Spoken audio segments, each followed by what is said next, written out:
Hello guys, welcome back ਅਵਰ YouTube channel. Guys, ਅੱਜ ਤੁਹਾਡੇ ਵਾਸਤੇ ਇੱਕ ਲੈ ਕੇ ਆਏ ਕਾਫੀ ਇੰਪੋਰਟੈਂਟ ਕਲਾਸ ਜਿਹੜੀ ਅੱਜ ਦੀ ਆਪਾਂ ਕਰਾਂਗੇ। ਅੱਜ ਦੀ ਕਲਾਸ ਦੇ ਵਿੱਚ ਅਸੀਂ ਕਰਾਂਗੇ ਲਰਨਿੰਗ ਥਿਊਰੀਜ਼ ਦੇ ਨਾਲ ਰਿਲੇਟਡ ਜਿਹੜੇ ਐਗਜ਼ਾਮ ਦੇ ਵਿੱਚ ਤੁਹਾਡੇ ਕੁਐਸਚਨ ਆਏ ਹੋਏ ਨੇ, ਤਾਂ ਜਿਨ੍ਹਾਂ ਨੂੰ ਕੁਐਸਚਨ ਇਸ ਤਰ੍ਹਾਂ ਦੇ ਨੇ ਜਿਹੜੇ ਆਉਣ ਵਾਲੇ ਐਗਜ਼ਾਮ ਦੇ ਵਿੱਚ ਪੁੱਛੇ ਜਾ ਸਕਦੇ ਨੇ, ਉਹਨਾਂ ਬਾਰੇ ਡਿਸਕਸ ਕਰਾਂਗੇ ਆਪਾਂ ਅੱਜ। ਤਾਂ ਦੇਖਦੇ ਹਾਂ ਫਸਟ ਕੁਐਸਚਨ। ਲਰਨਿੰਗ ਦੇ ਕੁਐਸਚਨ ਨੇ ਸਾਰੇ ਇਹ। ਹੇਠ ਲਿਖਿਆਂ ਵਿੱਚੋਂ ਕਿਹੜਾ ਕਥਨ ਸਿੱਖਣਾ ਦੇ ਬਾਰੇ ਸਹੀ ਨਹੀਂ ਹੈ? ਸਿੱਖਣਾ ਸਿਰਫ ਇੱਕ ਨਿਸ਼ਚਿਤ ਸਮੇਂ ਲਈ ਰਹਿੰਦਾ ਹੈ। ਮਨੁੱਖ ਜਨਮ ਤੋਂ ਹੀ ਸਿੱਖਣਾ ਸ਼ੁਰੂ ਕਰ ਦਿੰਦਾ ਹੈ। ਮਨੁੱਖ ਸਾਰੀ ਉਮਰ ਕੁਝ ਨਾ ਕੁਝ ਸਿੱਖਦਾ ਰਹਿੰਦਾ ਹੈ। ਸਿੱਖਣ ਲਈ ਕੋਈ ਨਿਸ਼ਚਿਤ ਥਾਂ ਨਹੀਂ ਹੈ। ਤਾਂ ਬਿਲਕੁਲ ਸਹੀ ਗੱਲ ਹੈ, ਨਿਸ਼ਚਿਤ ਲਈ ਕੋਈ ਸਿੱਖਣਾ ਹੀ ਨਹੀਂ ਹੈ, ਅਸੀਂ ਜਿੱਥੇ ਮਰਜ਼ੀ ਰਹਿ ਕੇ ਸਿੱਖ ਸਕਦੇ ਹਾਂ। ਮਨੁੱਖ ਸਾਰੀ ਉਮਰ ਕੁਝ ਨਾ ਕੁਝ ਸਿੱਖਦਾ ਰਹਿੰਦਾ ਹੈ, ਬਿਲਕੁਲ ਸਹੀ ਗੱਲ ਹੈ, ਮਨੁੱਖ ਸਾਰੀ ਉਮਰ ਕੁਝ ਨਾ ਕੁਝ ਸਿੱਖਦਾ ਰਹਿੰਦਾ ਹੈ ਤੇ ਮਨੁੱਖ ਜਨਮ ਤੋਂ ਹੀ ਸਿੱਖਣਾ ਸ਼ੁਰੂ ਕਰ ਦਿੰਦਾ ਹੈ। ਤਾਂ ਇਹਦਾ ਆਨਸਰ ਬਣੂਗਾ ਸਿੱਖਣਾ ਸਿਰਫ ਇੱਕ ਨਿਸ਼ਚਿਤ ਸਮੇਂ ਲਈ ਰਹਿੰਦਾ ਹੈ। ਇਹ ਕਹਿਣਾ ਬਿਲਕੁਲ ਗਲਤ ਹੈ। ਤਾਂ ਫਸਟ ਦਾ ਆਨਸਰ ਬਣ ਰਿਹਾ ਫਸਟ।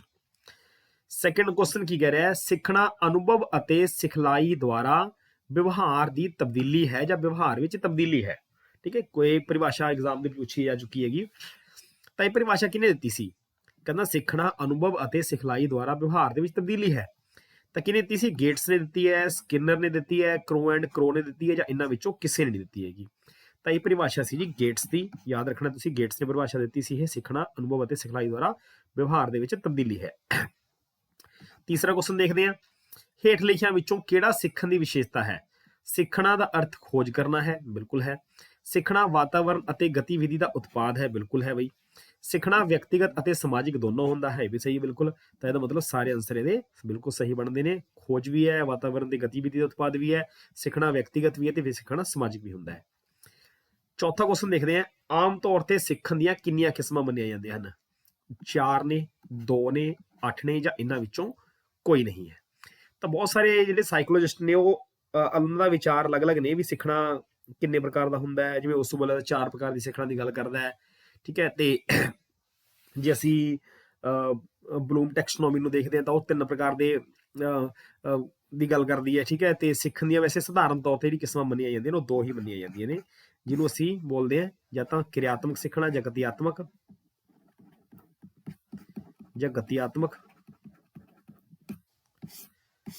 ਠੀਕ ਹੈ ਜੀ। ਤੇ ਦੂਸਰਾ ਜਿਹੜਾ ਸਿੱਖਣਾ ਹੁੰਦਾ ਉਹ ਹੈ ਜੀ ਸੰਗਿਆਨਾਤਮਕ, ਕੋਗਨੀਸ਼ਨ ਡਿਵੈਲਪਮੈਂਟ ਜਿਹੜੀ ਹੈ। ਠੀਕ ਹੈ, ਤਾਂ 2 ਪ੍ਰਕਾਰ ਦਾ ਸਧਾਰਨ ਤੌਰ ਤੇ ਸਿੱਖਣਾ ਹੁੰਦਾ ਹੈ। ਫਿਫਥ ਕੁਐਸਚਨ ਦੇਖਦੇ ਹਾਂ। ਸਾਈਕਲ ਚਲਾਉਣ ਅਤੇ ਪਿਆਨੋ ਵਜਾਉਣ ਵਿੱਚ ਕਿਸ ਕਿਸਮ ਦੀ ਸਿਖਲਾਈ ਆਉਂਦੀ ਹੈ? ਗਤੀ ਸਿਖਲਾਈ ਜਾਂ ਗਤੀਸ਼ੀਲ, ਬੋਧਾਤਮਕ ਜਾਂ ਸੰਗਿਆਨਾਤਮਕ, ਸਮੱਸਿਆ ਸਿੱਖਣਾ, ਜਾਂ ਫਿਰ ਇਹਨਾਂ ਵਿੱਚੋਂ ਕੋਈ ਨਹੀਂ।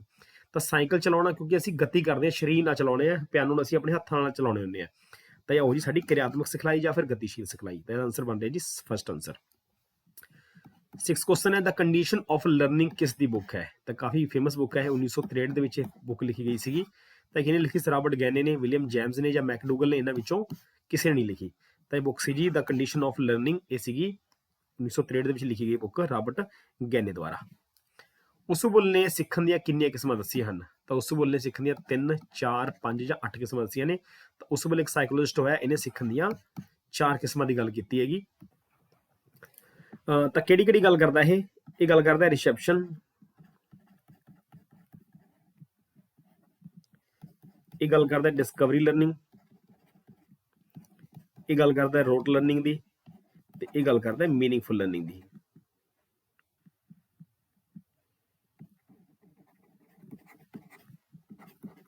ਠੀਕ ਹੈ ਜੀ, ਮੀਨਿੰਗਫੁਲ ਲਰਨਿੰਗ ਦੀ। ਤਾਂ ਰਿਸੈਪਸ਼ਨ, ਡਿਸਕਵਰੀ, ਰੋਟ ਤੇ ਮੀਨਿੰਗਫੁਲ ਲਰਨਿੰਗ ਦੀ ਗੱਲ ਕਰਦਾ। ਠੀਕ ਹੈ, 4 ਪ੍ਰਕਾਰ ਦੇ ਸਿੱਖਣ ਦੀ ਗੱਲ ਕੀਤੀ ਹੈ।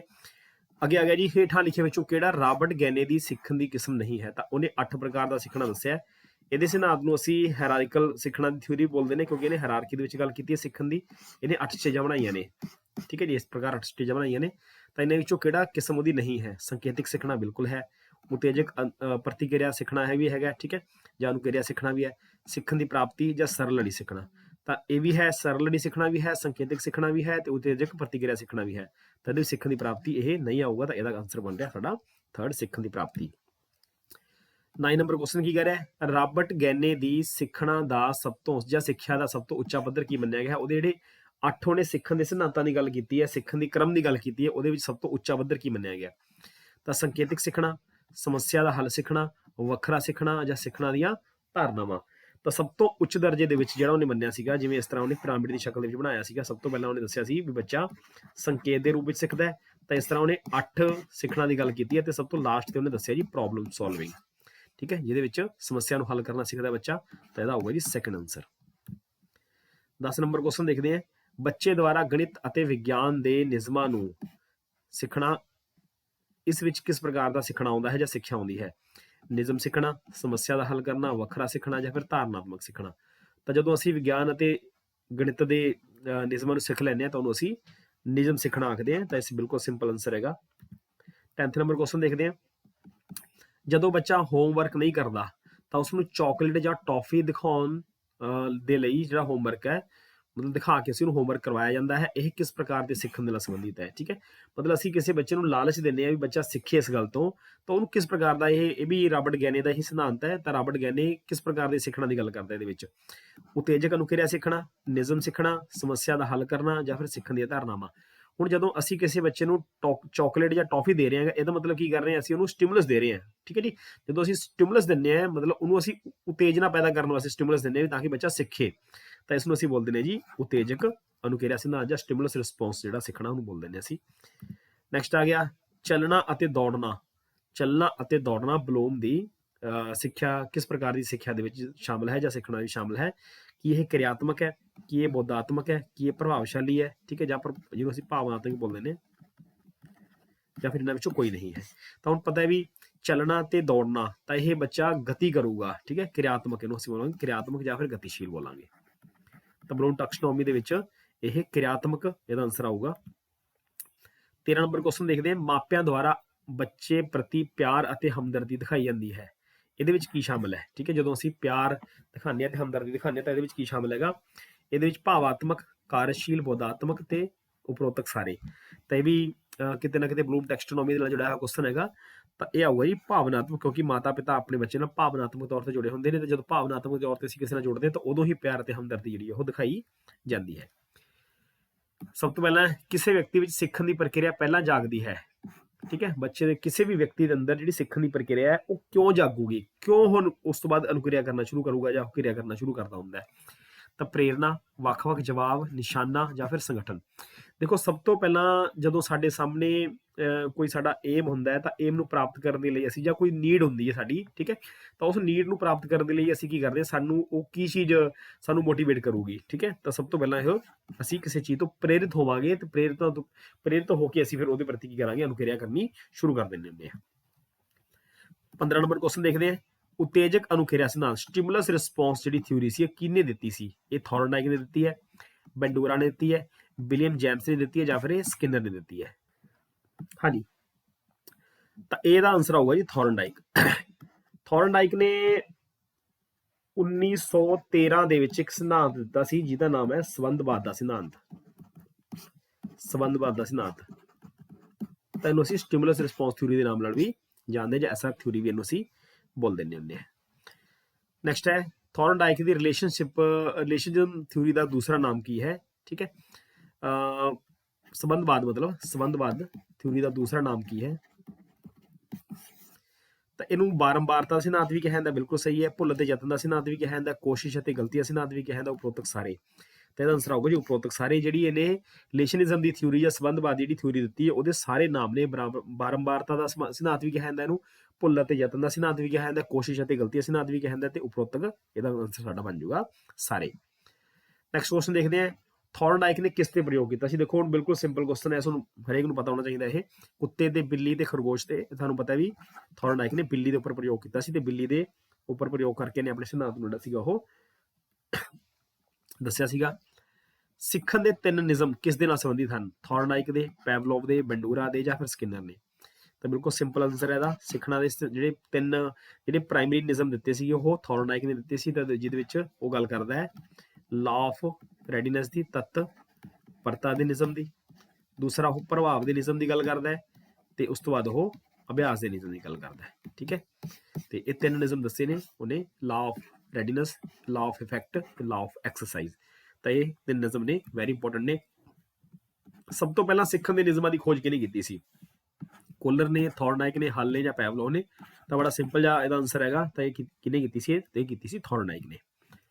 20 ਨੰਬਰ ਕੁਐਸਚਨ ਦੇਖਦੇ ਹਾਂ। ਕਵਿਤਾ ਨੂੰ ਬਾਰ-ਬਾਰ ਦੁਹਰਾਉਣਾ, ਕਵਿਤਾ ਨੂੰ ਬਾਰ-ਬਾਰ ਦੁਹਰਾਉਣਾ ਸਿੱਖਣ ਦੇ ਕਿਹੜੇ ਨਿਯਮ ਦੇ ਨਾਲ ਸੰਬੰਧਿਤ ਹੈ?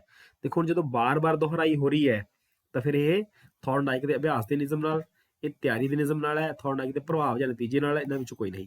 ਤਾਂ ਬਿਲਕੁਲ ਸਿੰਪਲ ਹੈ, ਜਦੋਂ ਅਸੀਂ ਕਿਸੇ ਚੀਜ਼ ਨੂੰ ਬਾਰ-ਬਾਰ ਦੁਹਰਾਵਾਂਗੇ ਤਾਂ ਇਹ ਅਭਿਆਸ ਕਰਾਂਗੇ ਤਾਂ ਫਿਰ ਇਹ ਅਭਿਆਸ ਦੇ ਨਿਯਮ ਨਾਲ ਹੀ ਸੰਬੰਧਿਤ ਇਹ ਮੰਨਿਆ ਜਾਵੇਗਾ। 21 ਨੰਬਰ ਕੁਐਸਚਨ ਦੇਖਦੇ ਹਾਂ। ਜਦੋਂ ਕੋਈ ਬੱਚਾ ਜਮਾਤ ਵਿੱਚ ਪਹਿਲਾ ਸਥਾਨ ਪ੍ਰਾਪਤ ਕਰਦਾ ਹੈ ਤਾਂ ਉਸਦੇ ਮਾਤਾ-ਪਿਤਾ ਵੱਲੋਂ ਬੱਚੇ ਨੂੰ ਸਾਈਕਲ ਵਰਗਾ ਜਾਂ ਕੋਈ ਸਾਈਕਲ ਦੀ ਤਰ੍ਹਾਂ ਕੋਈ ਕਿਹੜਾ ਗਿਫਟ ਹੈ ਜਾਂ ਸਾਈਕਲ ਹੀ ਦਿੱਤੀ ਜਾਂਦੀ ਹੈ। ਤਾਂ ਇਹ ਸਿੱਖਣ ਦੇ ਕਿਹੜੇ ਨਿਯਮ ਨਾਲ ਸੰਬੰਧਿਤ ਹੈ? ਤਾਂ ਇਹ ਤਿਆਰੀ ਦੇ ਨਿਯਮ ਨਾਲ ਸੰਬੰਧਿਤ ਹੈ, ਅਭਿਆਸ ਦੇ ਨਿਯਮ ਨਾਲ ਸੰਬੰਧਿਤ ਹੈ, ਪ੍ਰਭਾਵ ਅਤੇ परिणाम ਦੇ ਨਿਯਮ ਨਾਲ ਸੰਬੰਧਿਤ, ਇਹਨਾਂ ਵਿੱਚੋਂ ਕਿਸੇ ਨਾਲ ਸੰਬੰਧਿਤ ਹੈ। ਠੀਕ ਹੈ, ਤਾਂ ਇਹ ਹੁਣ ਜਦੋਂ ਪਹਿਲਾ ਸਥਾਨ ਪ੍ਰਾਪਤ ਕੀਤਾ ਤਾਂ ਇਹਦਾ ਪ੍ਰਭਾਵ ਪਊਗਾ। ਠੀਕ ਹੈ, ਉਹਨੂੰ ਪਤਾ ਵੀ ਮੈਂ ਕੋਈ ਚੀਜ਼ ਨੂੰ ਅਚੀਵ ਕੀਤਾ ਹੈਗਾ ਤਾਂ ਇਹਦਾ ਪ੍ਰਭਾਵ ਪਿਆਗਾ। ਠੀਕ ਹੈ, ਤਾਂ ਇਹ ਪ੍ਰਭਾਵ ਅਤੇ परिणाम ਦੇ ਨਿਯਮ ਨਾਲ ਸੰਬੰਧਿਤ ਹੈ, ਕਿਉਂਕਿ ਜਦੋਂ ਬੱਚਾ, ਉਹਨੂੰ ਪਤਾ ਸੀ ਵੀ ਮੈਨੂੰ ਸਾਈਕਲ ਮਿਲੂਗੀ। ਠੀਕ ਹੈ, ਜਦੋਂ ਮੈਂ ਕਿਸੇ ਚੀਜ਼ ਨੂੰ ਸਿੱਖ ਲੂੰਗਾ ਜਾਂ ਮੈਂ ਕਿਸੇ ਚੀਜ਼ ਨੂੰ ਪ੍ਰਾਪਤ ਕਰ ਲੂੰਗਾ ਤਾਂ ਮੈਨੂੰ ਆਹ ਚੀਜ਼ ਮਿਲੂਗੀ। ਤਾਂ ਬੱਚੇ ਦੇ ਉੱਪਰ ਉਸ ਚੀਜ਼ ਦਾ ਪ੍ਰਭਾਵ ਪੈਂਦਾ ਹੈ। ਜੇ ਪ੍ਰਭਾਵ ਨੈਗੇਟਿਵ ਪੈ ਰਿਹਾ ਹੈ ਤਾਂ ਬੱਚਾ ਉਸ ਨੂੰ ਘੱਟ ਸਿੱਖੂਗਾ, ਜੇ ਪ੍ਰਭਾਵ ਪੋਜ਼ਿਟਿਵ ਪੈ ਰਿਹਾ ਤਾਂ ਬੱਚਾ ਉਸ ਨੂੰ ਜਲਦੀ ਸਿੱਖਣ ਦੀ ਕੋਸ਼ਿਸ਼ ਕਰਦਾ ਹੁੰਦਾ ਹੈ। 22 ਨੰਬਰ ਕੁਐਸਚਨ। ਹੇਠ ਲਿਖੇ ਵਿੱਚੋਂ ਕਿਹੜਾ ਥॉर्नडाइक ਦੇ ਸਿੱਖਣ ਦੇ ਗੌਣ ਨਿਯਮਾਂ ਦੇ ਵਿੱਚ ਸ਼ਾਮਲ ਨਹੀਂ ਹੈ? ਤਾਂ ਨੇੜਤਾ ਦਾ ਨਿਯਮ, ਮਲਟੀਪਲ ਪ੍ਰਤੀਕਰਮ ਦਾ ਨਿਯਮ। ਹੁਣ ਗੌਣ ਨਿਯਮ ਮਤਲਬ ਸੈਕੰਡਰੀ ਨਿਯਮ। ਇੱਕ ਤਾਂ ਉਹਨੇ ਪ੍ਰਾਇਮਰੀ ਨਿਯਮਾਂ ਦੀ ਗੱਲ ਕੀਤੀ ਹੈ, ਇੱਕ ਉਹਨੇ ਗੌਣ ਨਿਯਮਾਂ ਜਾਂ ਸੈਕੰਡਰੀ ਨਿਯਮਾਂ ਦੀ ਗੱਲ ਕੀਤੀ ਹੈ। ਤਾਂ ਇਹਦੇ ਵਿੱਚ ਸੈਕੰਡਰੀ ਨਿਯਮਾਂ ਦੇ ਵਿੱਚ ਕਿਹੜਾ ਨਿਯਮ ਸ਼ਾਮਲ ਨਹੀਂ ਹੈ?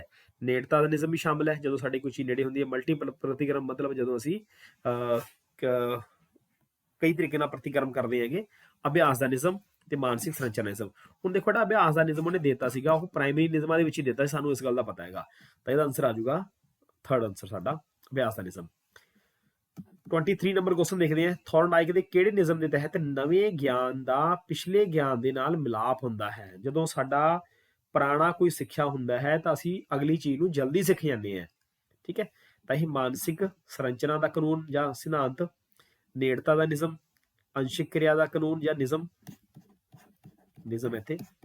ਇੱਥੇ ਵੀ ਨਿਯਮ ਤੇ ਇੱਥੇ ਵੀ ਨਿਯਮ, ਅੰਸ਼ਿਕ ਕਿਰਿਆ ਨਿਯਮ, ਸਹਿਚਾਰ ਪਰਿਵਰਤਨ ਦਾ ਨਿਯਮ। ਠੀਕ ਹੈ ਜੀ, ਤਾਂ ਇਹ ਆਊਗਾ ਜੀ ਨੇੜਤਾ ਨਿਯਮ। ਮਤਲਬ ਜਦੋਂ ਅਸੀਂ ਕੋਈ ਚੀਜ਼ ਸਿੱਖੀ ਹੁੰਦੀ ਹੈ ਤਾਂ ਜਦੋਂ ਦੂਸਰੀ ਚੀਜ਼ ਨੂੰ ਸਿੱਖਦੇ ਹਾਂ ਤੇ ਉਹ ਨੇੜੇ ਹੋਣ ਕਰਕੇ ਅਸੀਂ ਉਸ ਚੀਜ਼ ਨੂੰ ਕੀ ਕਰਦੇ ਹਾਂ, ਜਲਦੀ ਸਿੱਖ ਜਾਂਦੇ ਹੁੰਦੇ ਹਾਂ। ਨੈਕਸਟ ਹੈ 24 number question. Theory of classical conditioning ਸਿਧਾਂਤ ਦਾ ਜਿਹੜਾ ਪ੍ਰਤੀਪਾਦਕ ਸੀਗਾ ਇਹ ਕੌਣ ਸੀਗਾ? ਤਾਂ ਜਿਹੜੀ ਥਿਊਰੀ ਆਫ ਕਲਾਸੀਕਲ ਕੰਡੀਸ਼ਨਿੰਗ ਜਿਹੜੀ ਦਿੱਤੀ ਸੀ ਇਹ ਹੱਲ ਨੇ ਦਿੱਤੀ ਹੈ ਜਾਂ ਗੁਥਰੀ ਨੇ ਦਿੱਤੀ ਹੈ ਜਾਂ ਥॉर्नडाइक ਨੇ ਦਿੱਤੀ ਹੈ ਜਾਂ ਫਿਰ ਪੈਵਲੋਵ ਨੇ ਦਿੱਤੀ ਹੈ? ਤਾਂ ਸਾਨੂੰ ਪਤਾ ਹੀ ਬਹੁਤ ਫੇਮਸ ਥਿਊਰੀ ਹੈ ਇਹ, ਤਾਂ ਇਹ ਦਿੱਤੀ ਗਈ ਸੀ ਪੈਵਲੋਵ ਵੱਲੋਂ। ਠੀਕ ਹੈ, ਤਾਂ ਜਿਹੜਾ ਇਵਾਨ ਪੈਵਲੋਵ ਹੋਇਆਗਾ ਉਹਨੇ ਥਿਊਰੀ ਦਿੱਤੀ ਸੀ ਤੇ ਕਾਫੀ ਫੇਮਸ ਇਹ ਰੂਸੀ ਜਿਹੜਾ ਸੀ ਸਾਈਕੋਲੋਜਿਸਟ ਸੀਗਾ। ਤਾਂ ਇਹਨੇ ਜਿਹੜੇ ਸੀ ਕੁੱਤੇ ਦੇ ਉੱਪਰ ਪ੍ਰਯੋਗ ਕੀਤਾ ਸੀ। ਕਾਫੀ ਇੰਪੋਰਟੈਂਟ ਜਿਹੜੀ ਥਿਊਰੀ ਇਹ ਮੰਨੀ ਜਾਂਦੀ ਹੁੰਦੀ ਹੈ। Next 25 number question. ਕਿਸਨੇ ਸਭ ਤੋਂ ਪਹਿਲਾਂ ਵਿਵਹਾਰਾਤਮਕ ਸਿਧਾਂਤ ਦੇ ਵਿੱਚ ਰੇਨਫੋਰਸਮੈਂਟ ਦੀ ਗੱਲ ਜਿਹੜੀ ਕੀਤੀ ਸੀਗੀ? ਠੀਕ ਹੈ, ਹੱਲ ਨੇ ਕੀਤੀ ਸੀ ਜਾਂ ਫਿਰ ਸਕਿਨਰ ਨੇ ਕੀਤੀ ਸੀ ਜਾਂ ਫਿਰ ਥॉर्नडाइक ਨੇ ਕੀਤੀ ਸੀ, ਇਹਨਾਂ ਦੇ ਵਿੱਚੋਂ ਕਿਸੇ ਨੇ ਨਹੀਂ ਕੀਤੀ। ਤਾਂ ਰੇਨਫੋਰਸਮੈਂਟ ਆਪਣੇ ਵਿਵਹਾਰਿਕ ਸਿਧਾਂਤ ਦੇ ਵਿੱਚ ਰੇਨਫੋਰਸਮੈਂਟ ਦੀ ਜਿਹੜੀ ਸਭ ਤੋਂ ਪਹਿਲਾਂ ਜਿਹੜੀ ਗੱਲ ਕੀਤੀ ਗਈ ਸੀ ਉਹ ਕੀਤੀ ਸੀ ਸਕਿਨਰ ਨੇ। ਠੀਕ ਹੈ, ਰੇਨਫੋਰਸਮੈਂਟ ਦੀ ਗੱਲ ਸਭ ਤੋਂ ਪਹਿਲਾਂ ਕਰਦਾ ਹੈਗਾ ਸਕਿਨਰ। ਉਸ ਤੋਂ ਬਾਅਦ ਬਹੁਤ ਸਾਰੇ ਸਾਈਕੋਲੋਜਿਸਟ ਹੋਏ ਨੇ ਜਿਨ੍ਹਾਂ ਨੇ ਰੇਨਫੋਰਸਮੈਂਟ ਦੀ ਗੱਲ ਕੀਤੀ ਹੈ। ਤਾਂ ਇਹਦਾ ਆਨਸਰ ਆਊਗਾ ਜੀ ਸੈਕੰਡ ਆਨਸਰ। ਇਹ ਵੀ ਇੰਪੋਰਟੈਂਟ ਹੈ। 26 ਨੰਬਰ। ਸਮਝ ਦਾ ਸਿਧਾਂਤ ਕਿਸ ਨੇ ਪੇਸ਼ ਕੀਤਾ ਹੈ? ਗੈਸਟਾਲਟਵਾਦੀਆਂ ਨੇ, BF ਸਕਿਨਰ ਨੇ, ਥॉर्नडाइक ਨੇ ਜਾਂ ਫਿਰ ਹੱਲ ਨੇ। ਠੀਕ ਹੈ, ਤਾਂ ਇਹ ਸਿਧਾਂਤ ਹੈ ਸੀ ਜੀ ਇਨਸਾਈਟ ਥਿਊਰੀ ਜਿਹਨੂੰ ਬੋਲਦੇ ਅਸੀਂ ਜਾਂ ਗੈਸਟਾਲਟ ਥਿੰਕਰ ਜਿਹਨੂੰ ਬੋਲਦੇ ਅਸੀਂ। ਠੀਕ ਹੈ, ਸਮਝ ਦਾ ਸਿਧਾਂਤ ਵੀ ਇਹਨੂੰ ਆਖਦੇ ਨੇ। ਤਾਂ ਇਹ ਗੈਸਟਾਲਟਵਾਦੀਆਂ ਨੇ ਦਿੱਤਾ ਸੀ। ਅੱਗੇ ਦੇਖਦੇ ਇੱਕ ਦੋ ਕੁਐਸਚਨ ਹੋਰ ਵੀ ਨਾਲ ਜੁੜੇ ਹੋਏ ਨੇਗੇ। ਸਮਝ ਦਾ ਸਿਧਾਂਤ ਕਿਹਨੇ ਦਿੱਤਾ ਸੀ? ਤਾਂ ਗੈਸਟਾਲਟਵਾਦੀਆਂ ਨੇ। ਅਗਲਾ ਕੁਐਸਚਨ ਦੇਖਦੇ ਹਾਂ 27 ਨੰਬਰ ਕੁਐਸਚਨ। ਸਮਝ ਦੇ ਸਿਧਾਂਤ ਨੂੰ ਹੋਰ ਕਿਸ ਨਾਮ ਨਾਲ ਜਾਣਿਆ ਜਾਂਦਾ ਹੈ? ਜਿਹੜੀ ਇਨਸਾਈਟ ਥਿਊਰੀ ਦਿੱਤੀ ਸੀ ਉਹਨੇ ਤਾਂ ਹੋਰ ਕਿਸ ਦੇ ਨਾਲ ਜਾਣਿਆ ਜਾਂਦਾ ਹੈ? ਤਾਂ ਗੈਸਟਾਲਟ ਸਿਧਾਂਤ, ਇਨਸਾਈਟ ਲਰਨਿੰਗ ਥਿਊਰੀ, ਸੰਪੂਰਨ ਸਿਧਾਂਤ ਜਾਂ ਉਪਰੋਕਤ ਸਾਰੇ। ਤਾਂ ਇਹਨਾਂ ਦੇ ਕਈ ਹੋਰ ਵੀ ਨਾਮ ਹੈਗੇ ਆ। ਠੀਕ ਹੈ, ਜਿਹਦੇ ਵਿੱਚ ਇਹਨੂੰ ਇਨਸਾਈਟ ਲਰਨਿੰਗ ਥਿਊਰੀ ਵੀ ਕਹਿ ਦਿੰਦੇ ਆ, ਗੈਸਟਾਲਟ ਸਿਧਾਂਤ ਵੀ ਕਹਿ ਦਿੰਦੇ ਆ ਤੇ ਕੰਪਲੀਟ ਸਿਧਾਂਤ ਵੀ ਇਹਨੂੰ ਕਹਿ ਦਿੰਦੇ ਆ। ਤਾਂ ਇਹਦੇ ਅਕੋਰਡਿੰਗ ਆਨਸਰ ਜਿਹੜਾ ਬਣ ਜਾਂਦਾ ਉਹ ਸਾਡਾ ਫੋਰਥ ਆਨਸਰ ਬਣ ਜਾਂਦਾ ਹੈ। 28 ਨੰਬਰ ਕੁਐਸਚਨ ਦੇਖਦੇ ਗੈਸਟਾਲਟ ਦਾ ਜਾਂ ਗੈਸਟਾਲਟਵਾਦ ਜਿਹੜਾ ਉਹਦਾ ਸਿਧਾਂਤ ਦਾ ਜਨਮ ਕਦੋਂ ਹੋਇਆ ਸੀ, ਉਹਦੇ ਕਦੋਂ ਹੋਇਆ ਸੀ? ਤਾਂ 1920, 1921, 1932 ਜਾਂ 1904 ਦੇ ਵਿੱਚ। ਹੁਣ ਇਹਦਾ ਸਿਧਾਂਤ ਦਾ ਜਿਹੜਾ ਉਦੇ ਹੋਇਆ ਸੀ ਇਹ 1920 ਦੇ ਵਿੱਚ ਹੋਇਆ ਸੀ, ਜਿਹਦੇ ਵਿੱਚ ਜਰਮਨੀ ਦੇ ਵਿੱਚ ਇੱਕ ਸਾਈਕੋਲੋਜਿਸਟ ਸੀਗੇ, ਉਹਦਾ ਨਾਮ ਸੀ ਮੈਕਸ ਵਰਦਾਈਮਰ ਜਾਂ ਮੈਕਸ ਵਰਦੀਮਰ ਵੀ ਇਹਨੂੰ ਬੋਲ ਦਿੰਦੇ ਆ।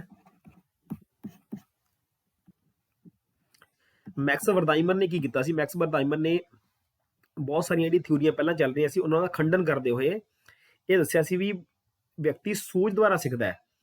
ਤਾਂ ਇਹਨਾਂ ਨੇ ਇਸ ਤੋਂ ਬਾਅਦ ਫਿਰ ਕੋਲਰ ਹੋਇਆ, ਕੌਫਕਾ ਹੋਇਆ, ਕਰਟ ਲੈਵਿਨ ਹੋਇਆ, ਤਾਂ ਬਹੁਤ ਸਾਰੇ ਜਿਹੜੇ ਗੈਸਟੋਲਟਵਾਦੀ ਹੋਏ ਨੇ, ਤਾਂ ਉਹਨਾਂ ਨੇ ਅਲੱਗ-ਅਲੱਗ ਪ੍ਰਯੋਗ ਦੁਆਰਾ ਦੱਸਿਆ ਸੀ ਵੀ ਜਿਹੜਾ ਵਿਅਕਤੀ ਹੈਗਾ ਸੂਝ ਦੁਆਰਾ ਵੀ ਸਿੱਖਦਾ ਹੁੰਦਾ ਹੈ। ਤਾਂ ਇਹਦਾ ਜਿਹੜਾ ਪ੍ਰਤੀਪਾਦਕ ਮੰਨਿਆ ਜਾਂਦਾ ਉਹ ਮੈਕਸ ਵਰਦਾਈਮਰ ਮੰਨਿਆ ਜਾਂਦਾ। 1920 ਦੇ ਵਿੱਚ ਇਸਨੇ ਉਸ ਸਿਧਾਂਤ ਦਾ ਨਿਰਮਾਣ ਜਿਹੜਾ ਸੀ ਕੀਤਾ ਸੀ। ਨੈਕਸਟ ਹੈ ਸੁਲਤਾਨ ਨਾਮਕ ਚਿੰਪੈਂਜੀ ਦੇ ਪ੍ਰਯੋਗ ਕਿਸਨੇ ਕੀਤਾ ਸੀ? ਕੋਲਰ ਨੇ, ਥੌਰਨਡਾਈਕ ਨੇ, ਗੁਥਰੀ ਨੇ, ਜਾਂ ਫਿਰ ਇਹਨਾਂ ਵਿੱਚੋਂ ਕਿਸੇ ਨੇ ਨਹੀਂ ਕੀਤਾ ਸੀਗਾ। ਤਾਂ ਸਾਨੂੰ ਪਤਾ ਹੈ ਜੀ ਕਾਫੀ ਫੇਮਸ ਸਿਧਾਂਤ ਸੀਗਾ ਇਹ ਕੋਲਰ ਦਾ।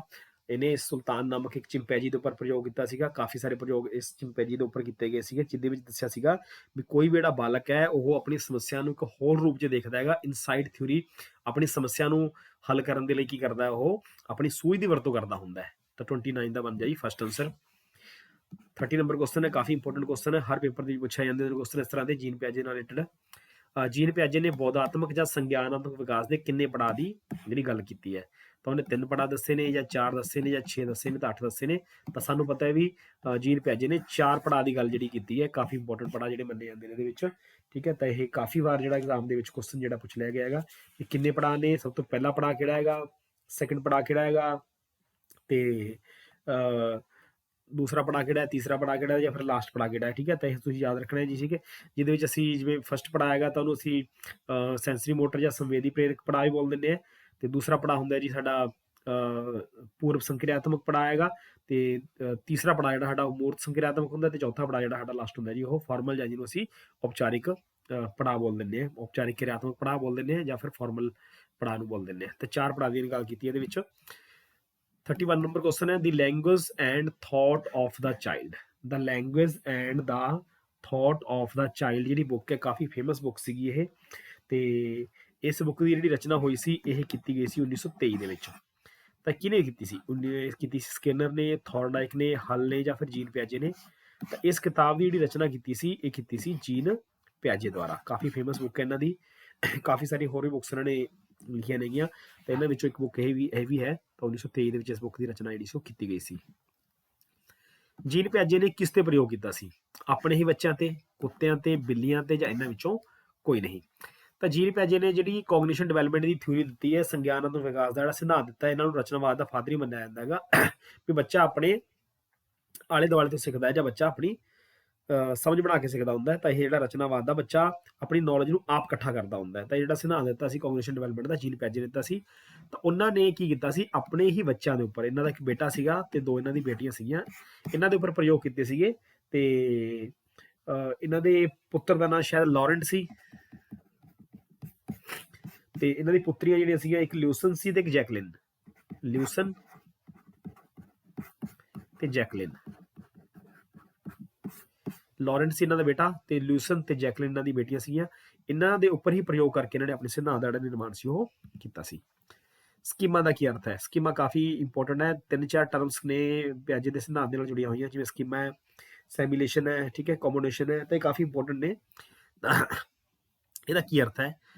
ਖੰਡਨ ਕਿਰਿਆ ਵਿਧੀ, ਸਿੱਖਣ ਵਿਧੀ, ਸਰੀਰਕ ਪ੍ਰਤੀਵਾਦ ਕਿਰਿਆ ਵਿਧੀ, ਜਾਂ ਫਿਰ ਚੌਥਾ ਹੈਗਾ ਲੰਬੇ ਸਮੇਂ ਦੀ ਮੈਮਰੀ ਵਿੱਚ ਜਾਣਕਾਰੀ ਦੇ ਸੰਗਠਿਤ ਪੈਕਟਾਂ ਨੂੰ ਇਕੱਠਾ ਕਰਨਾ। ਤਾਂ ਇਹਦਾ ਆਨਸਰ ਆਊਗਾ ਜੀ 4th। ਸਕੀਮਾ ਦਾ ਮਤਲਬ ਜੇ ਅਸੀਂ ਇੱਕ ਲਾਈਨ ਦੇ ਵਿੱਚ ਕਹਿਣਾ ਹੋਵੇ ਕੀ ਹੈ, ਜਦੋਂ ਅਸੀਂ ਵਾਤਾਵਰਨ ਦੇ ਨਾਲ ਅੰਤਰਕਿਰਿਆ ਕਰਦੇ ਹਾਂ ਤਾਂ ਜਿਹੜੀ ਜਾਣਕਾਰੀ ਅਸੀਂ ਇਕੱਠੀ ਕਰ ਲੈਂਦੇ ਹਾਂ ਉਹਨੂੰ ਅਸੀਂ ਆਪਣੀ ਮੈਮਰੀ ਦੇ ਵਿੱਚ ਸ਼ਾਮਿਲ ਕਰ ਲੈਂਦੇ ਹਾਂ। ਉਸ ਵਾਤਾਵਰਨ ਦੁਆਰਾ, ਵਾਤਾਵਰਨ ਦੇ ਐਕਸਪੀਰੀਅੰਸ ਨਾਲ, ਜਾਂ ਵਾਤਾਵਰਨ ਦੇ ਤਜਰਬੇ ਦੁਆਰਾ ਜਿਹੜੀ ਸਾਨੂੰ ਮੈਮਰੀ ਦੇ ਵਿੱਚ ਸਾਡੀ ਜਾਣਕਾਰੀ ਇਕੱਠੀ ਹੋਈ ਹੈ ਉਸ ਨੂੰ ਅਸੀਂ ਕੀ ਬੋਲ ਦਿੰਦੇ ਹਾਂ? ਉਹਨੂੰ ਅਸੀਂ ਸਕੀਮਾ ਦਾ ਨਾਮ ਦੇ ਦਿੰਦੇ ਹਾਂ। ਸਿੰਪਲ ਲਾਈਨ ਦੇ ਵਿੱਚ ਜੇ ਆਪਾਂ ਗੱਲ ਕਰਦੇ ਹਾਂ। 34 ਨੰਬਰ ਕੁਐਸਚਨ ਕਹਿ ਰਿਹਾ ਹੈ, ਬੱਚੇ ਸੰਸਾਰ ਬਾਰੇ ਆਪਣੀ ਸਮਝ ਪੈਦਾ ਕਰਦੇ ਹਨ, ਇਸ ਦਾ ਸਿਹਰਾ ਕਿਸ ਨੂੰ ਜਾਂਦਾ ਹੈ? ਇਹ ਸਕਿਨਰ ਨੇ ਕਿਹਾ ਸੀ, ਇਹ ਪਿਆਜੇ ਨੇ ਕਿਹਾ ਸੀ, ਪੈਵਲੋਵ ਨੇ ਕਿਹਾ ਸੀ, ਜਾਂ ਫਿਰ ਕੋਲਬਰਗ ਨੇ ਕਿਹਾ ਸੀ? ਤਾਂ ਬੱਚੇ ਸੰਸਾਰ ਬਾਰੇ ਆਪਣੀ ਸਮਝ ਪੈਦਾ ਕਰਦੇ ਹਨ, ਇਹਦਾ ਸਿਹਰਾ ਬਿਲਕੁਲ ਜਾਂਦਾ ਕਿਹਨੂੰ ਜਾਂਦਾ? ਇਹ ਪਿਆਜੇ ਨੂੰ ਜਾਂਦਾ ਹੈ, ਠੀਕ ਹੈ ਜੀ। ਪਿਆਜੇ ਨੇ ਆਪਣੀ ਕੋਗਨੀਸ਼ਨ ਡਿਵੈਲਪਮੈਂਟ ਦੀ ਥਿਊਰੀ ਦੇ ਵਿੱਚ ਦੱਸਿਆ ਸੀ ਇਹ। ਨੈਕਸਟ ਹੈ ਜੀ, ਸੰਰਚਨਾਤਮਕ ਸਿਧਾਂਤ ਦਾ ਵਿਆਖਿਆਕਾਰ ਕੌਣ ਹੈ? ਸੰਰਚਨਾਤਮਕ ਸਿਧਾਂਤ ਦਾ ਜਿਹੜਾ ਵਿਆਖਿਆਕਾਰ ਹੈਗਾ ਇਹ ਬਰੂਨਰ ਹੈ, ਸਕਿਨਰ ਹੈ, ਥੌਰਨਡਾਈਕ ਹੈ, ਜਾਂ ਫਿਰ ਪੈਵਲੋਵ ਹੈ? ਤਾਂ ਇਹਦਾ ਆਨਸਰ ਆਊਗਾ ਜੀ ਜੈਰੋਮ ਬਰੂਨਰ, ਜੈਰੋਮ ਐਸ ਬਰੂਨਰ। ਇਹਨਾਂ ਨੇ ਇੱਕ ਬੁੱਕ ਲਿਖੀ ਸੀਗੀ 1960 ਦੇ ਵਿੱਚ। ਸਾਡੇ ਜਿਹੜੀ ਬੁੱਕ ਲਿਖੀ ਸੀ ਉਹਦਾ ਨਾਮ ਸੀ the process of education. The process of education. ਇਸ ਬੁੱਕ ਦੇ ਵਿੱਚ ਇਹਨਾਂ ਨੇ ਇਸ ਸੰਰਚਨਾਵਾਦੀ ਸਿਧਾਂਤ ਦਾ ਜਿਹੜਾ ਸੀ ਨਿਰਮਾਣ ਉਹ ਕੀਤਾ ਸੀਗਾ, ਤਾਂ ਇਹਨਾਂ ਦਾ ਆਨਸਰ ਆਊਗਾ ਜੀ, ਇਹਦਾ ਆਊਗਾ ਜੋਰਮ ਬਰੂਨਰ ਜਾਂ ਫਿਰ ਬਰੂਨਰ। 36 ਨੰਬਰ ਕੁਐਸਚਨ ਦੇਖਦੇ ਹਾਂ, ਸੋਸ਼ਲ ਕੋਗਨੀਟਿਵ ਥਿਊਰੀ ਦੇ ਵਿਆਖਿਆਕਾਰ ਕੌਣ ਹਨ, ਜਾਂ ਸੋਸ਼ਲ ਕੋਗਨੀਟਿਵ ਥਿਊਰੀ ਜਿਹੜੀ ਉਹ ਦਿੱਤੀ ਸੀ, ਕਿਹਨੇ ਦਿੱਤੀ ਸੀ ਇਹਦੇ ਵਿੱਚੋਂ? ਤਾਂ ਕਰਟ ਲੈਵਿਨ ਨੇ ਦਿੱਤੀ ਸੀ, ਬੰਡੂਰਾ ਨੇ ਦਿੱਤੀ ਸੀ, ਬਰੂਨਰ ਨੇ ਦਿੱਤੀ ਸੀ, ਜਾਂ ਫਿਰ ਹਲ ਨੇ ਦਿੱਤੀ ਸੀ। ਤਾਂ ਇਹ ਕਾਫੀ ਫੇਮਸ ਥਿਊਰੀ ਹੈਗੀ, ਇਹਨਾਂ ਨੂੰ ਫਾਦਰ ਹੀ ਮੰਨਿਆ ਜਾਂਦਾ ਹੈਗਾ ਸੋਸ਼ਲਿਜ਼ਮ ਦਾ ਫਾਦਰ ਮੰਨਿਆ ਜਾਂਦਾ ਇਹਨੂੰ, ਮਤਲਬ ਸਮਾਜਿਕ ਸਿੱਖਣਾ ਦਾ ਪਿਤਾਮਾ ਮੰਨਿਆ ਜਾਂਦਾ ਸੋਸ਼ਲ ਕੋਗਨੀਟਿਵ ਦਾ। ਤਾਂ ਇਹ ਦਿੱਤੀ ਸੀ ਅਲਬਰਟ ਬੰਡੂਰਾ ਦੁਆਰਾ। ਇਹਨੂੰ ਅਸੀਂ ਸੋਸ਼ਲ ਲਰਨਿੰਗ ਥਿਊਰੀ ਵੀ ਬੋਲਦੇ ਨੇ, ਸੋਸ਼ਲ ਕੋਗਨੀਟਿਵ ਥਿਊਰੀ ਬੋਲਦੇ ਨੇ, ਕਈ ਨਾਮ ਦੇ ਨਾਲ ਹੋਰ ਵੀ ਇਹਨੂੰ ਬੁਲਾਇਆ ਜਾਂਦਾ। ਸੈਲਫ ਲਰਨਿੰਗ ਥਿਊਰੀ ਵੀ ਇਹਨੂੰ ਆਖਦੇ ਨੇ ਅਸੀਂ, ਆਬਜ਼ਰਵੇਸ਼ਨ ਲਰਨਿੰਗ ਥਿਊਰੀ ਵੀ ਆਖਦੇ ਨੇ ਇਹਨੂੰ ਅਸੀਂ। ਤਾਂ ਇਹਦੇ ਉੱਪਰ ਵੀ ਇਹਨਾਂ ਨੇ ਕਾਫੀ ਸਾਰੇ ਪ੍ਰਯੋਗ ਕੀਤੇ ਸੀ। ਬੇਬੀ ਡੋਲ ਪ੍ਰਯੋਗ ਕਾਫੀ ਫੇਮਸ ਹੈ ਇਹਨਾਂ ਦਾ, ਤੇ ਡੋਲ ਦੇ ਉੱਪਰ ਪ੍ਰਯੋਗ ਕੀਤੇ ਸੀ ਇਹਨਾਂ ਨੇ, ਕਾਫੀ ਸਾਰੇ ਪ੍ਰਯੋਗ ਇਹਨਾਂ ਦੇ ਹੋਏ ਨੇਗੇ। ਤਾਂ ਇਹ ਅਲਬਰਟ ਬੰਡੂਰਾ ਹੋਏ ਨੇਗੇ, ਇਹਨਾਂ ਦਾ ਸਿਧਾਂਤ ਆਊਗਾ ਜੀ ਕੋਗਨੀਸ਼ਨ, ਸੋਸ਼ਲ ਕੋਗਨੀਸ਼ਨ ਡਿਵੈਲਪਮੈਂਟ ਦੀ ਥਿਊਰੀ ਜਿਹੜੀ ਦਿੱਤੀ ਸੀ ਇਹਨਾਂ ਨੇ। ਸਮਾਜਿਕ ਸੰਰਚਨਾਤਮਕ ਸਿਧਾਂਤ ਦਾ ਹੋਰ ਕੀ ਨਾਮ ਹੈ? ਠੀਕ ਹੈ, ਤਾਂ ਇਹ ਤਲ ਰੂਪ ਦਾ ਸਿਧਾਂਤ ਹੈ, ਬਿਲਕੁਲ ਹੈ। ਜ਼ਰੂਰੀ ਅੰਤਰ ਸਿਧਾਂਤ ਹੈ, ਬਿਲਕੁਲ ਹੈ। ਸਮਾਜਿਕ ਸਿੱਖਣਾ ਸਿਧਾਂਤ ਹੈ, ਇਹਨਾਂ ਵਿੱਚੋਂ ਕੋਈ ਨਹੀਂ। ਠੀਕ ਹੈ, ਦੱਸਣਾ ਇਹਦੇ ਵਿੱਚੋਂ ਸਮਾਜਿਕ ਸੰਰਚਨਾਤਮਕ ਸਿਧਾਂਤ ਹੈ ਜਿਹੜਾ, ਇਹ ਇਹਨਾਂ ਵਿੱਚੋਂ ਕਿਹੜਾ ਨਾਮ ਹੈ ਇਹਦਾ? ਤਾਂ ਤਲ ਰੂਪ ਦਾ ਸਿਧਾਂਤ ਹੈ ਜੀ, ਇਹ ਨਹੀਂ ਹੈ ਨਹੀਂ। ਜ਼ਰੂਰੀ ਅੰਤਰ ਦਾ ਸਿਧਾਂਤ ਹੈ, ਨਹੀਂ ਇਹ ਵੀ ਨਹੀਂ ਹੈਗਾ। ਠੀਕ ਹੈ, ਤਾਂ ਜਿਹੜੀ ਹੁਣ ਕੋਗਨੀਸ਼ਨ ਡਿਵੈਲਪਮੈਂਟ ਦੀ ਥਿਊਰੀ ਦਿੱਤੀ ਸੀ, ਇਹ ਕਿਹਨੇ ਦਿੱਤੀ ਸੀਗੀ? ਇਹ ਬੰਡੂਰਾ ਨੇ ਦਿੱਤੀ ਸੀ। ਤਾਂ ਬੰਡੂਰਾ ਦੀ ਸਿਧਾਂਤ ਨੂੰ ਅਸੀਂ ਸਮਾਜਿਕ ਸਿੱਖਣਾ ਸਿਧਾਂਤ ਵੀ ਮੰਨਦੇ ਹੈਗੇ। ਠੀਕ ਹੈ ਜੀ, ਤਾਂ ਇਹਨਾਂ ਦਾ ਆਨਸਰ ਵੱਡਾ ਬਣ ਰਿਹਾ, ਉਹ ਬਣ ਰਿਹਾ ਸਾਡਾ ਥਰਡ ਆਨਸਰ।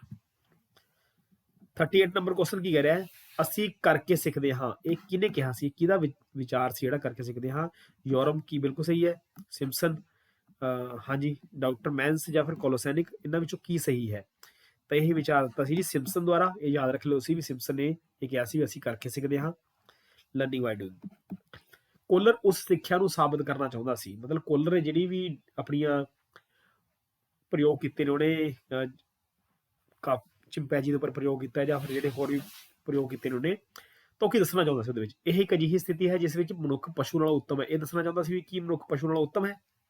ਆਟੋਨੋਮਸ ਬੇਤਰਤੀਬੀ ਕਾਰਵਾਈ ਕਰਨਾ ਚਾਹੁੰਦਾ ਸੀ ਵੀ ਜਿਹੜੀ ਸਿੱਖਣਾ ਆਟੋਨੋਮਸ ਹੋ ਜਾਂਦਾ ਹੈ ਨਾ, ਜਾਂ ਸੰਗਿਆਨਾਤਮਕ ਕਾਰਜ ਹੈ, ਸਥਿਤੀ ਦੇ ਵੱਖ-ਵੱਖ ਹਿੱਸਿਆਂ ਦੀ ਧਾਰਨਾ ਹੈ। ਕੀ ਇਹ ਸਹੀ ਹੈ?